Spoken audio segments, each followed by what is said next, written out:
জীবনের মনে শেষ করার জন্য আর কি উদ্দেশ্য করে পিছন থেকে আমার কূপ দেয়। মসজিদের আলোচনা নিয়ে ইস্যু ধরে রাজনীতি, আমি কেন হাত পাখার সাপোর্ট দিলাম?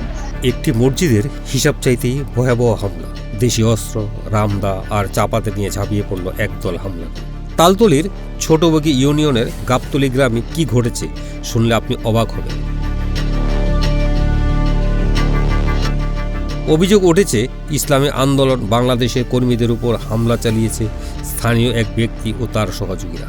ভুক্তভোগীদের অভিযোগ অনুযায়ী গাবতলী গ্রামের মিলন নামে এক ব্যক্তি দীর্ঘদিন ধরে একটি মসজিদ কমিটি দখল রেখে পরিচালনা করে আসছিলেন। স্থানীয়দের দাবি, মসজিদের আয় ব্যয়ের হিসাব নিয়ে এলাকাবাসীর মধ্যে অনেকদিন ধরেই প্রশ্ন ছিল। এই অবস্থায় ইসলামী আন্দোলন বাংলাদেশের কর্মী মোহাম্মদ দুলাল মসজিদের আয় ব্যয়ের হিসাব জানতে চান, আর সেই হিসাব চাইতেই নাকি পরিস্থিতি হঠাৎ উত্তপ্ত হয়ে ওঠে। ভুক্তভোগী মোহাম্মদ দুলালের বক্তব্য অনুযায়ী মিলন ও তার কয়েকজন সহযোগী দেশীয় অস্ত্র, রামদা, চাপাতি এবং লাঠিসোঁটা নিয়ে তাদের উপর অতর্কিত হামলা চালান। এতে দুলাল সহ আরও কয়েকজন আহত হন বলে জানা গেছে। কিন্তু এখানেই শেষ নয়, এই ঘটনার পর যা হয়েছে সেটা আরও গুরুত্বপূর্ণ, তাই ভিডিওটি শেষ পর্যন্ত দেখুন। হামলার পর ভুক্তভোগীরা বিষয়টি নিয়ে তালতলী থানায় একটি মামলা দায়ের করেন।